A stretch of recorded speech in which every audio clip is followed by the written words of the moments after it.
They say some stories don't end when they're told, they just wait until someone remembers them. This one began when he was just 10, the year his grandmother came to live with the family. She was warm, gentle, but her stories carried shadows. And one of them, the one about Mr. Longfingers, was never forgotten. So turn the lights low and listen closely. This is what really happened that year. I was 10 years old when Grandma came to live with us.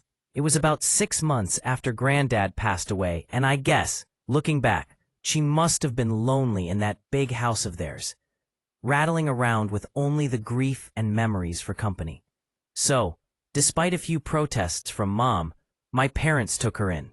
There were no protests from me, none at all.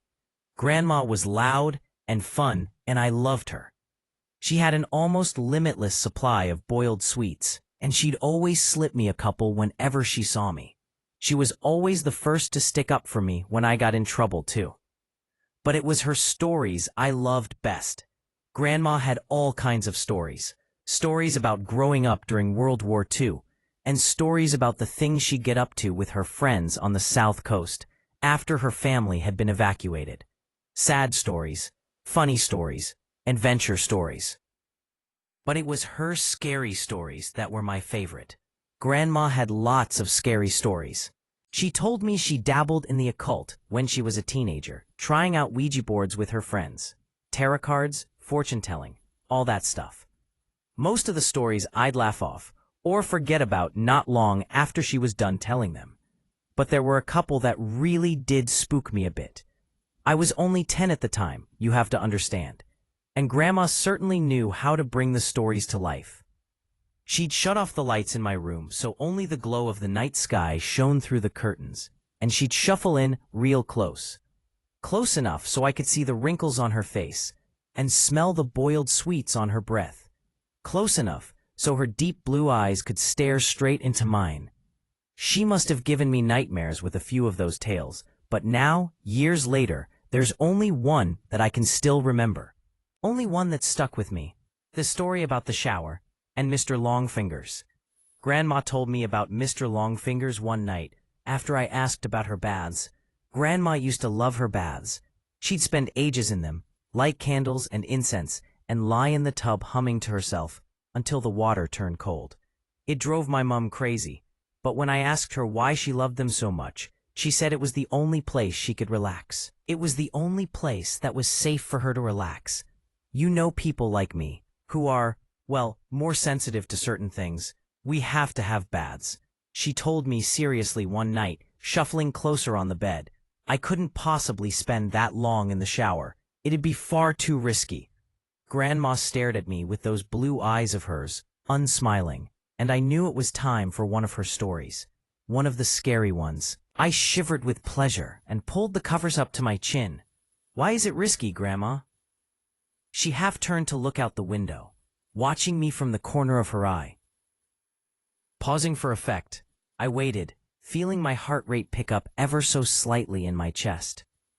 Well, she said after a moment, it's only risky if you close your eyes, of course. If you close your eyes for longer than 10 seconds. What do you mean? Why? Do you ever play that game in the playground with your friends? The one where someone turns their back and the others sneak up on them when they're not looking. I nodded, and Grandma nodded back. Exactly. So that's what it's like in the shower, when you have your eyes closed. That's what it's like with Mr. Longfingers. A cold itch tickled back. Who's Mr. Longfingers, Grandma? She let out a deep breath, as if she wished she hadn't said anything. Turned her head back to face mine. When she next spoke, she'd lowered her voice. No one knows, exactly, Grandma whispered. Some think it's a creature that's attracted to the heat and smell we give off in there. Others think it's a demon that finds a way into our realm through the dense steam clouds. No one can say for sure, because the only ones who have actually seen Mr. Longfingers aren't ever going to be able to tell you. I pulled in a breath. Why not? Grandma shuffled closer along the bed and leaned towards me, leaving my question hanging in the air. Don't you worry about it, sweetheart. Don't worry your pretty head. As long as you remember the rules, you'll be fine. What rules? Well, when you're in the shower, you try not to close your eyes for too long. 5 seconds is fine, and 10 is just about okay too. But any longer than that. Yeah, then what?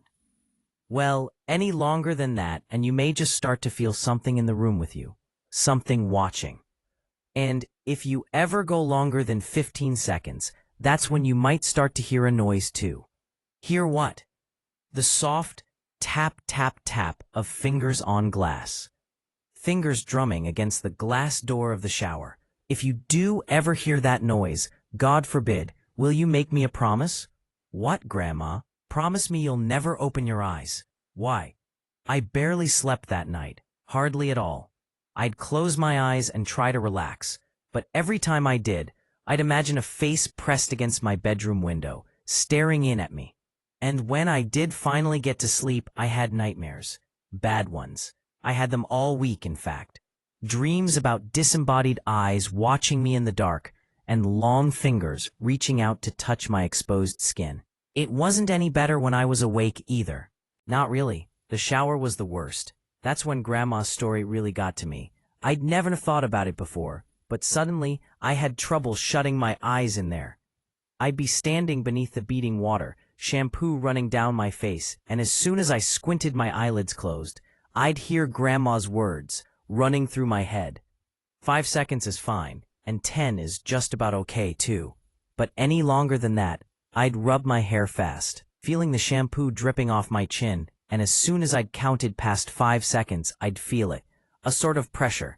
Not a feeling of being watched exactly, but something close to that. I'd run my fingers faster and faster through my hair, frantically trying to get the suds out, and the ready blackness behind my closed eyes, coupled with the rush of water in my ears, would feel like a held breath, like the silence before a scream. The seconds would race through my mind, and I'd be so desperate to open my eyes again that I'd sometimes do it before my hair was rinsed fully clean, and my eyes would sting with shampoo.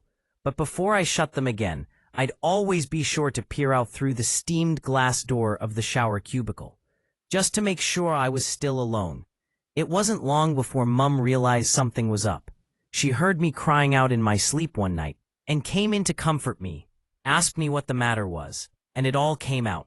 I told her about Grandma's stories and about Mr. Longfingers. She got this look on her face, when I was telling her, like she used to get with me when I'd made her really mad. This wide-eyed, angry look. Only this time she wasn't angry with me. She was angry with Grandma. My parents' room was next to mine, and sometimes if I pressed my ear against the wall, I could hear them talking in there. Soft whispers. That night, though, after Mum was satisfied, I wasn't scared anymore, and she'd gone back to her room. The whispers weren't soft at all. Oh no, I heard Mum hissing to Dad about Grandma, about the stories she'd told me. Mum's voice floated through the wall, sharp and crisp. "You know what your mother said to him now, don't you, Simon?" Dad's response was an unintelligible mutter. "She's told him there's a monster that'll get him if he shuts his eyes in the shower." A monster. The poor kid's been having nightmares about it all week. Seriously, Simon, you'd better say something to her tomorrow morning, first thing, or I will. Grandma came to visit me in my room the following night. That time, as she perched on the end of my bed, there were no stories, nothing like that. Grandma just sat there and stared down at me, her blue eyes wide and sad. Light from the moon outside my window lit up her wrinkled face. "You know I'd never let anything bad happen to you, don't you?" she said after a moment. I nodded my head. "I know, Grandma. You know I wouldn't let you come to any harm?" I nodded again. "Okay, good. That's good." She looked away from me for a moment, out the window. "You know, the things I tell you in the evening are meant to help you, sweetheart. They're meant to toughen you up a bit, protect you." She paused and shook her head. "But maybe your mum's right. Maybe I went too far this time." She looked down at me and smiled. But even then, even though I was only 10 years old, I could tell it didn't quite reach her eyes. "I'll tell you what," Grandma said. "You know what I told you about Mr. Longfingers in the shower? Well, I'm gonna make sure you're safe. I'll scare the bastard off. How about that? It won't come back in a hurry if it has to face me." I stared up at Grandma, watching her face glow in the moonlight, watching her smile down at me. I nodded my head once. So, I was the one who found her. But I'd guess it was about a week after we had that talk in my room. A week after she told me she wouldn't let me come to any harm. I woke early that morning, from a bad dream to a heavy, thumping sound. I sat bolt upright in bed. My room was quiet around me, and I couldn't hear anything from the wall that joined my parents' room either.